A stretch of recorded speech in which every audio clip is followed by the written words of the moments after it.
DCM DK Shivakumar ಅಂದ್ರೇನೆ ಕಟ್ಟ ಕಾಂಗ್ರೆಸ್ಸಿಗ ಅಂತಾರೆ. ಪ್ರತಿ ಬಾರಿಯೂ ವ್ಯಕ್ತಿ ಪೂಜೆ ಬಿಡಿ ಪಕ್ಷ ಪೂಜೆ ಮಾಡಿ ಅನ್ನೋ ಡಿಕೆಶಿಗೆ 6 ವರ್ಷಗಳ ಹಿಂದೆ ಅದೊಂದು ಆಫರ್ ಬಂದಿತ್ತು. ಡಿಸಿಎಂ ಆಗ್ತೀರಾ ಇಲ್ಲ ಜೈಲಿಗೆ ಹೋಗ್ತೀರಾ ಹೀಗಂತ ಅಂದು ಆಫರ್ ಕೊಟ್ಟಿದ್ದು ಬೇರ್ಯಾರೂ ಅಲ್ಲ, ಬಿಜೆಪಿಯ ಬಹುದೊಡ್ಡ ನಾಯಕ. ಆದರೆ ಅಂದು ಡಿಕೆಶಿ ಆ ಆಫರ್ ಬಿಟ್ಟು ಜೈಲಿಗೆ ಹೋಗಿದ್ಯಾಕೆ ಅನ್ನೋ ಗುಟ್ಟನ್ನ ಇದೀಗ ರಟ್ಟು ಮಾಡುವುದು ರಾಜ್ಯ ರಾಜಕೀಯದಲ್ಲಿ ಹೊಸ ಸಂಚಲನವನ್ನೇ ಸೃಷ್ಟಿಸಿದೆ. ಡಿಕೆಶಿ ಜೈಲ್ ಸೀಕ್ರೆಟ್, ಬಿಜೆಪಿಗೆ ಲಿಂಕ್, ಶುರುವಾಯ್ತು ವಾರ್. ಬಂಡೆ ಓಪನ್ ಟಾಕ್, ಕೇಸರಿ ಕಲಿಗಳು ಫುಲ್ ರಾಂಗ್. 2 ಆಯ್ಕೆ ಕೊಟ್ಟಿದ್ಯಾರು, ಹೆಸರೇಳಿ ಅಂತ ಬಿಜೆಪಿ ಚಾಲೆಂಜ್.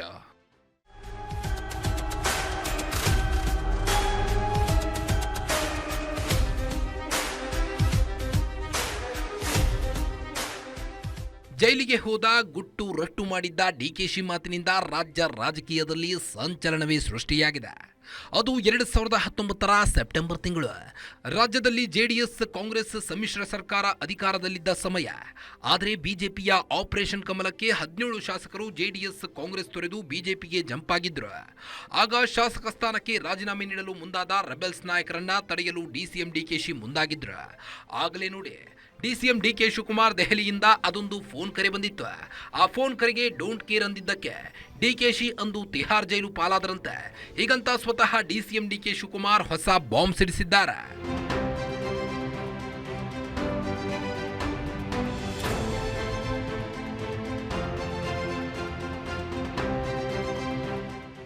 ಇನ್ನು ಡಿಕೆ ಶಿವಕುಮಾರ್ ಬೆದರಿಕೆ ಹಾಕಿರುವುದಕ್ಕೆ ಕಾಂಗ್ರೆಸ್ ನಾಯಕರು ಹೌದೌದು ಅಂತಿದ್ದಾರೆ.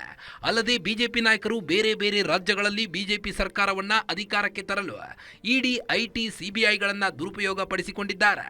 ಡಿಸಿಎಂ ಡಿಕೆ ಶಿವಕುಮಾರ್ಗೂ ಸಹ ಅಂದು ಆಫರ್ ಕೊಟ್ಟು ಜೈಲಿಗೆ ಕಳುಹಿಸಿದ್ದು ಸತ್ಯ ಅಂತ ಕಾಂಗ್ರೆಸ್ ಶಾಸಕರು, ಸಚಿವರು ಡಿಕೆಶಿ ಮಾತಿಗೆ ಬೆಂಬಲ ಸೂಚಿಸಿದ್ದಾರೆ. ಅಲ್ಲದೆ ಡಿಕೆಶಿಯ ಪಕ್ಷ ನಿಷ್ಠೆಗೆ ಶ್ಲಾಘನೆ ವ್ಯಕ್ತಪಡಿಸುತ್ತಿದ್ದಾರೆ.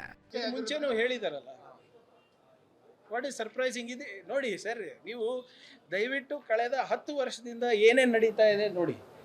ನೀವು ಪಾರ್ಲಿಮೆಂಟಲ್ಲಿ ನೋಡಿ, ಅರ್ಧ ರಾಜ್ಯಸಭಾ ನೋಡಿ, ಇದು ಲೋಕಸಭಾ ನೋಡಿ, ಅರ್ಧ ಕಾಂಗ್ರೆಸ್ನಲ್ಲಿ ಇದ್ದವರೇ ಅಲ್ವಾ ಇರೋದಲ್ಲಿ. ಹೌದಾ ಇಲ್ಲ ಹೇಳಿ? ಐಟಿ, ಇಡಿ, ಸಿಬಿಐ ಇಟ್ಟು ಹೆದರಿಸಿ ನೋಡೋದು. ಇದರಲ್ಲಿ ಹೊಸದೇನಿದೆ ಹೇಳಿ? ಈಗ ಮಹಾರಾಷ್ಟ್ರದಲ್ಲಿ, ಒಂದು ನಿಮಿಷ, ಅಸ್ಸಾಂನಲ್ಲಿ ಬಿಜೆಪಿದು ಇತ್ತೇನ್ರಿ? ಮಿಜೋರಾಂನಲ್ಲಿ ಇತ್ತೇನ್ರಿ? ಗೋವಾನಲ್ಲಿ ಇತ್ತೇನ್ರಿ? ಮಹಾರಾಷ್ಟ್ರದಲ್ಲಿ ಇತ್ತೇನ್ರಿ? ಇಲ್ಲಿ ಆಪರೇಷನ್ ಕಮಲ ಮಾಡಿಲ್ವಾ? ಅದೇ ದುಡ್ಡನ್ನ ಕೊಟ್ಟು ಆಮೇಶ ಓಡ್ತಾರೆ. ಈಗ ಡಿಸಿಎಂ ಸಾಹೇಬ್ರು ಹೇಳಿರ್ತಕ್ಕಂಥದ್ದು ನಿಜ ಇದೆ.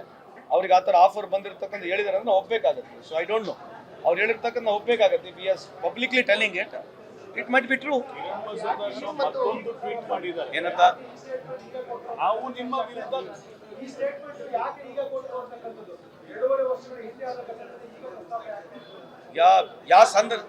ಯಾವ ಸಂದರ್ಭದೊಡನೆ ಯಾರು ವಿವರಿಸ್ತಾರೆ ಗೊತ್ತಾಗಲ್ಲ. ಯಾವ ಸಂದರ್ಭದೊಡನೆ ಯಾರು ವಿವರಿಸ್ತಾರೆ ಗೊತ್ತಾಗಲ್ಲ. There is a reference to the context ಅಂತ ಹೇಳ್ತಾರೆ. ಅವ್ರು ಹೇಳಿದ್ದ ನೀವು ನನಗೆ ಕೇಳಿದ್ರೆ ನಾನು ಹೆಂಗೆ ಹೇಳಿ? ಡಿಸಿಎಂ ಜೈಲಿಗೆ ಹೋದ ವಿಚಾರದ ಬಗ್ಗೆ ಬಾಂಬ್ ಸಿಡಿಸುತ್ತಿದ್ದಂತೆ ಬಿಜೆಪಿ ನಾಯಕರು ಡಿಕೆಶಿ ವಿರುದ್ಧ ವಾಗ್ದಾಳಿಗೆ ಇಳಿದಿದ್ದಾರೆ.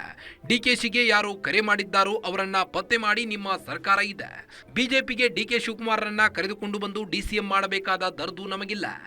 ಅವರು ದೊಡ್ಡವರಾಗಲು, ಅವರು ಏನೋ ಕ್ರೈಮ್ ಮಾಡಲು ಬಿಜೆಪಿ ಬಗ್ಗೆ ಮಾತನಾಡುತ್ತಾರೆ. 20ಕ್ಕೂ ಹೆಚ್ಚು ರಾಜ್ಯಗಳಲ್ಲಿ ಆಡಳಿತ, 3 ಬಾರಿ ಮೋದಿ ಪ್ರಧಾನಿಯಾಗಿರುವ ಪಕ್ಷ ನಮ್ಮದು. ಭ್ರಷ್ಟಾಚಾರದಲ್ಲಿ ಅವರು ಜೈಲಿಗೆ ಹೋಗಿದ್ದು ಎಲ್ಲರಿಗೂ ಗೊತ್ತಿದೆ ಎಂದು ಸವಾಲು ಎಸೆದಿದ್ದಾರೆ.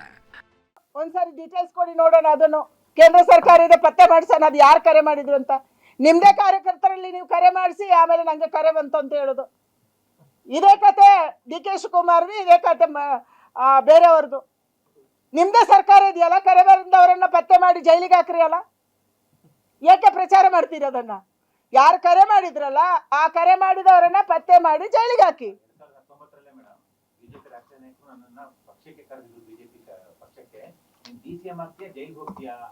ಅವರು ನಮ್ಮ ಭಾರತೀಯ ಜನತಾ ಪಾರ್ಟಿಗೆ ಅವರನ್ನು ಕರ್ಕೊಂಡು ಬಂದು ಡಿಸಿಎಂ ಮಾಡುವಂತ ದರ್ದು ಬಂದಿಲ್ಲ.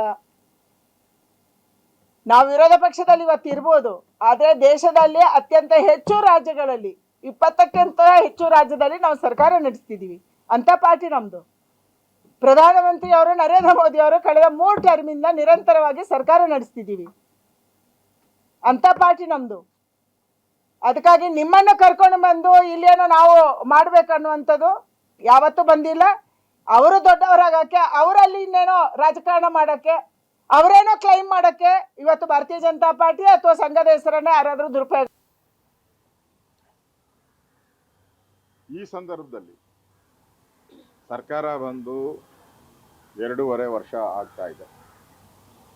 ನವೆಂಬರ್ ಕ್ರಾಂತಿ ಶುರುವಾಗ್ತಾ ಇದೆ. ಇಷ್ಟು ದಿನ ಹೇಳಿದಂಥ ಸತ್ಯವನ್ನ ಈಗ ಪದೇ ಪದೇ ಹೇಳ್ತಾ ಇದ್ದಾರೆ ಅಂತಂದ್ರೆ ಇದು ರಾಹುಲ್ ಗಾಂಧಿ, ಸೋನಿಯಾ ಗಾಂಧಿ ಅವರಿಗೆ, ಸಿದ್ದರಾಮಯ್ಯನವ್ರಿಗೆ ಥ್ರೆಟ್ ಕೊಡಕ್ಕೆ ಹೇಳ್ತಾ ಇದ್ದಾರಾ?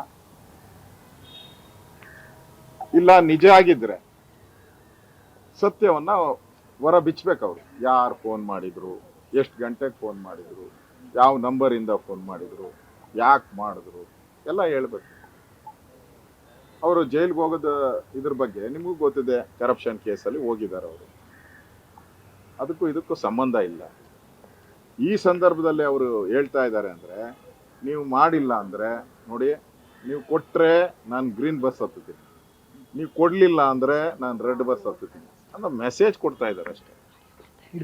ಡಿಸಿಎಂ ಡಿಕೆ ಶಿವಕುಮಾರ್ ಪಕ್ಷಕ್ಕೋಸ್ಕರ ಪಕ್ಷ ನಿಷ್ಠೆ ಪ್ರದರ್ಶನ ಮಾಡಿ ಜೈಲಿಗೆ ಹೋದ ಬಗ್ಗೆ ಬಾಂಬ್ ಸಿಡಿಸಿದ್ದಾರೆ. ಆದರೆ ನವೆಂಬರ್ ಕ್ರಾಂತಿಯ ವೇಳೆಯಲ್ಲಿ ಈ ಬಾಂಬ್ ಸಿಡಿಸಿದ್ಯಾಕೆ ಅನ್ನೋದು ಇದೀಗ ಕೈಪಡೆಯಲ್ಲಿ ತೀವ್ರ ಚರ್ಚೆಗೆ ಗ್ರಾಸವಾಗಿದೆ. ಬಿಜೆಪಿ ನಾಯಕರು ಮಾತ್ರ ಇದೊಂದು ಬ್ಲ್ಯಾಕ್ ಮೇಲ್ ತಂತ್ರ ಅಂತ ಡಿಕೆಶಿ ಹೇಳಿಕೆಗೆ ಸವಾಲ್ ಹಾಕ್ತಿದ್ದಾರೆ. ಇದಕ್ಕೆ ಅಲ್ವೇ ರಾಜಕೀಯದಲ್ಲಿ ಯಾರು ಯಾವಾಗ ಏನು ಮಾತನಾಡುತ್ತಾರೆ ಅನ್ನೋದು. ವೀರೇಶ್ ದಾನಿ, political bureau, guarantee news, Bengaluru.